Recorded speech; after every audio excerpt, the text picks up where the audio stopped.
नमस्कार, मैं हूं रवि तिवारी। आप देखना शुरू कर चुके हैं लोकल टीवी।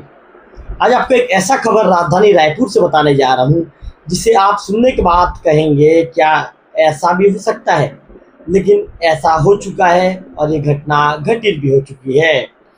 मैं आपको बता दूं कि राजधानी रायपुर में 10,000 रुपये के लिए एक युवक हत्यारा बन गया।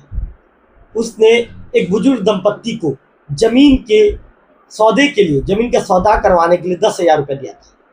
जमीन का जब सौदा नहीं जम पाया तो बुजुर्ग दंपत्ति उसे पैसा वापस नहीं कर रहे थे, इससे वो परेशान था। इसके साथ साथ वह डॉक्टर भी था और डॉक्टर रहने के चलते वो इलाज भी क्या करता था।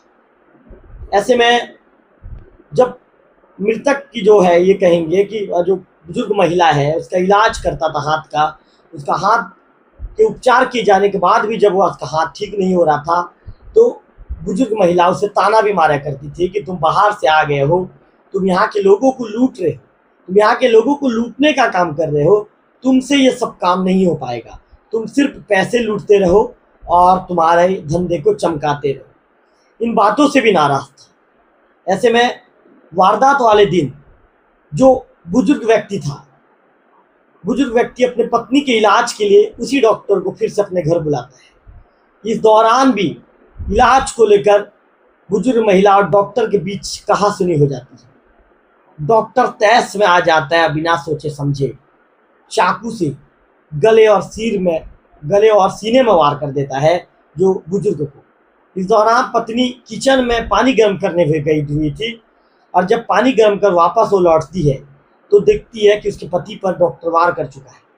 तो बुजुर्ग महिला पर भी वो वार कर देता है और दोनों को अंततः मौत की नींद सुला देता है और वहाँ से फरार होकर दूसरा जिला चले जाता है।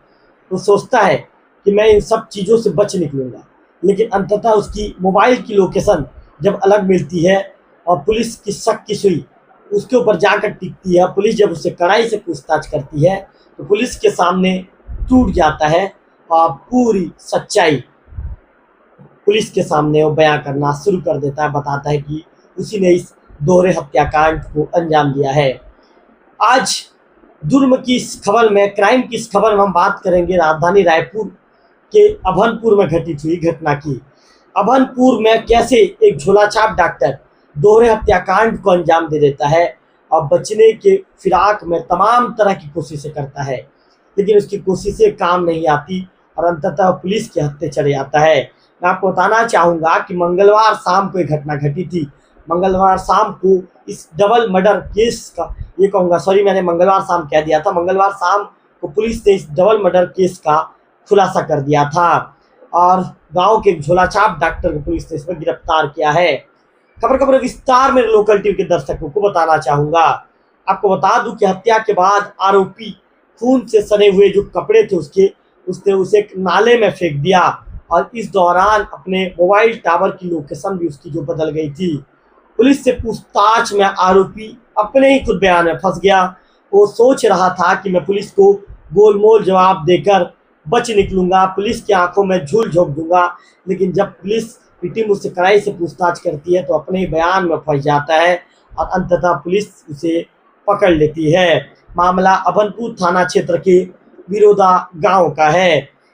रायपुर के जो एसएसपी हैं डॉक्टर लाल उमेश सिंह, उन्होंने मीडिया कर्मियों से बातचीत में बताया है कि 16 जुलाई को पुलिस को सूचना मिली थी कि अभनपुर थाना के अंतर्गत आने वाले बिरोदा गांव में रहने वाले भूखन ध्रुव, जिनकी उम्र 62 साल है, और उनकी पत्नी रुक्मणी ध्रुव, जिनकी उम्र 60 साल है, दोनों की हत्या हो गई है। अब दोनों की लाश घर पर ही पड़ी हुई है। पुलिस ने देखा कि पलंग पर भूखन की लाश पड़ी थी, वहीं उसकी पत्नी रुक्मणी की लाश दूसरे कमरे में जमीन पर पड़ी थी। इस दौरान पुलिस की टीम मौके पर पहुंची। घटना स्थल पर ACU की team, FSL unit, fingerprint expert dog squad ने अपनी जांच और तफ्तीश शुरू की। लाश के आसपास खून बिखरा हुआ था। हत्या के लिए चाकू का इस्तेमाल किया गया था।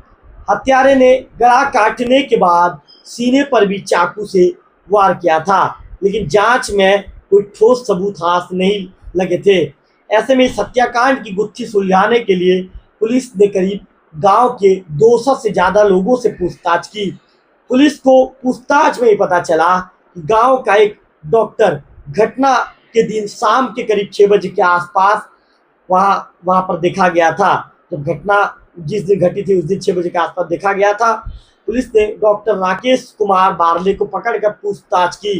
राकेश ने कहा कि वह घटना के दौरान वहां पर मौजूद नहीं था, लेकिन आरोपी की मोबाइल लोकेशन बयान से मैच नहीं हो रही थी। आरोपी जिस तरह की बातें कह रहा था उसके मोबाइल लोकेशन से उसकी बातें बिल्कुल अलग ही तरह की नजर आ रही थी। ऐसा लग रहा था मानो आरोपी ने एक अलग ही तरह की कहानी बना ली है और उस कहानी को पुलिस के सामने बता रहा है ताकि पुलिस के आंखों में धूल झोंक ले।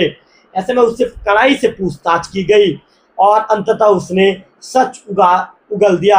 आरोपी डॉक्टर राकेश बारले ने बताया कि वह पेशे से झोलाछाप डॉक्टर है।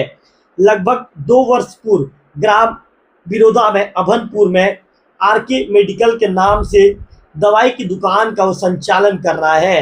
दवाई बेचने के साथ ही वह उपचार भी करता है। इसी दौरान लगभग 1 महीने पहले जो मृतिका है रुक्मणी ध्रुव अपने हाथ दर्द का इलाज कराने मेरे पास पहुंची थी। इस दौरान आरोपी के इलाज करने और दवाई देने पर महिला का हाथ ठीक ना हो सका और इसके बाद वो डॉक्टर को लगातार पैसे भी दे रही थी। वारदात के दिन भी भूखन के बुलाने पर आरोपी उसके घर पर इलाज करने पहुंचा था। तभी रुक्मणी का राकेश बारले से इलाज ठीक से नहीं करने की बात को लेकर विवाद हो गया।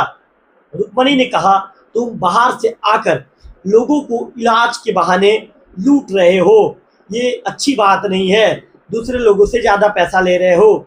वह ताना मारकर आरोपी की बुराई करने लगी। ऐसे में इसके अलावा डॉक्टर ने पति पत्नी को जमीन का जो सौदा करवाने के 10,000 रुपये दिया था। जैसे कि मैंने वीडियो की शुरुआत में मैं आपको बताया था, सौदा कैंसिल होने के बावजूद दंपत्ति उसे पैसा वापस नहीं कर रहे थे। इन सब बातों को लेकर आरोपी पहले से परेशान था। ऐसे में आरोपी दंपत्ति के घर इलाज करने पहुंचा तो उसने भूखन ध्रुव को कमरे में रखे खाट पर लेटाया और पत्नी को पानी गर्म करने को लेकर लाने को कहा, जिससे वह किचन में चले गई। ऐसे में आरोपी ने अपने पास रखे चाकू से बुजुर्ग के गले और सीने पर वार कर दिया। महिला किचन से गर्म पानी लेकर आई तब आरोपी ने उसके जो चाकू से उसके भी सीने और गले पर चाकू से वार कर दिया। हत्या करने के बाद आरोपी अपने गृह ग्राम कोड़ापारा गया जो धमतरी जिले के कुरुद थाना क्षेत्र में है। इसी दौरान आरोपी की मोबाइल लोकेशन भी बदल गई। यह पुलिस के लिए एक अहम सुराग बनी और जांच में इसी बिंदु के आधार पर पुलिस आगे बढ़ी, अंततः आरोपी तक पहुंच पाई। वारदात में इस्तेमाल चाकू, पहने कपड़े और जूते को आरोपी ने एक नाले में फेंक दिया था। इसके बाद वह ग्राम बिरोदा लौटा और अपने दवाई दुकान से लोगों का फिर से उपचार करने लगा ताकि किसी को कानो कान शक न हो। पुलिस ने आरोपी के खिलाफ मिले सबूतों के आधार पर उसे गिरफ्तार कर लिया है। पुलिस ने आरोपी के खिलाफ जो वैधानिक कार्रवाई है, वैधानिक कार्रवाई भी इस मामले में पुलिस ने कर लिया है।